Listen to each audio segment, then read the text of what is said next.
आपका स्वागत है हिंदू इन्फोपीडिया में। आज हम उस सत्य को खोलेंगे जिसे इतिहास की किताबों ने छिपा दिया कि ब्रिटेन का प्रसिद्ध औद्योगिक क्रांति केवल आविष्कारों की देन नहीं थी, बल्कि भारत की संपत्ति से गढ़ी गई थी। सन 1765 से 1947 तक ब्रिटिश शासन ने भारत से अकल्पनीय धन निकाला, जिससे एक समृद्ध सभ्यता निर्धन बना दी गई। सन 1765 में इलाहाबाद की संधि ने ब्रिटिश ईस्ट इंडिया कंपनी को बंगाल की दीवानी दी, यानी राजस्व वसूलने का अधिकार। यहीं से संगठित लूट की शुरुआत हुई। अर्थशास्त्री उत्साह पटनायक के अनुसार 1765 से 1930 के बीच ब्रिटेन ने भारत से लगभग 45 खरब डॉलर के बराबर धन निकाला। यह मानव इतिहास की सबसे बड़ी संपत्ति हस्तांतरण की घटना थी।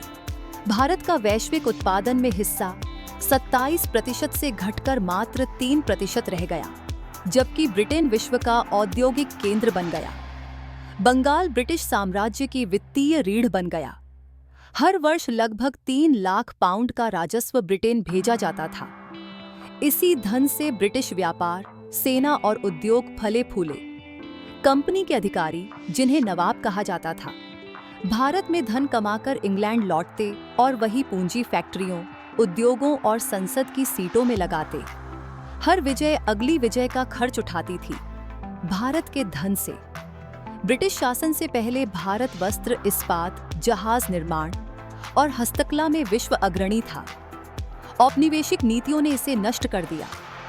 भारतीय वस्त्रों पर भारी कर लगाए गए, जबकि ब्रिटिश माल भारत में बिना शुल्क के बेचा गया।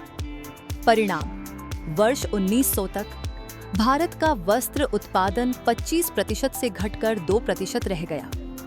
ढाका के मशहूर बुनकर भूखों मरने लगे। भारत के करघे बंद हुए ताकि मैनचेस्टर की मिलें चल सकें। खेती भी शोषण का औजार बन गई। किसानों को भोजन की जगह नील, अफीम, कपास और चाय जैसी नकदी फसलें बोने पर मजबूर किया गया। इन्हीं से ब्रिटिश व्यापारी अमीर बने और भारत में अकाल पनपे। बंगाल की भूमि पर उगी अफीम चीन में बेची गई और उससे अर्जित लाभ से ब्रिटेन ने विश्व व्यापार का संतुलन अपने पक्ष में किया। ब्रिटिश भारत में रेल विकास के लिए नहीं, बल्कि लूट के लिए बनाई गई। हर पटरियों का खर्च भारतीय करों से हुआ। लाभ ब्रिटिश निवेशकों को मिला। रेल ने अन्न, कपास और कोयला बंदरगाहों तक पहुंचाया। लोगों को नहीं, धन को बाहर ले गई। यह 45 खरब डॉलर का आंकड़ा केवल कर नहीं था। इसमें व्यापारिक शोषण, ब्याज, होम चार्जेस और पूंजी पलायन शामिल था। चाहे आंकड़ा विवादित हो, परिणाम निर्विवाद है। भारत का हर रुपया ब्रिटेन की समृद्धि में बदला गया। 1947 तक भारत की साक्षरता मात्र 12%, औसत आयु 32 वर्ष और वैश्विक अर्थव्यवस्था में भाग मात्र प्रतिशत रह गया।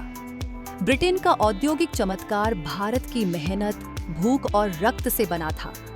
फिर भी इसी भूमि ने स्वतंत्रता के बाद फिर उठकर नई ऊर्जा पाई। यह इतिहास क्रोध नहीं सिखाता, यह सत्य और न्याय की पुकार है। आप देख रहे हैं हिंदू इन्फोपीडिया।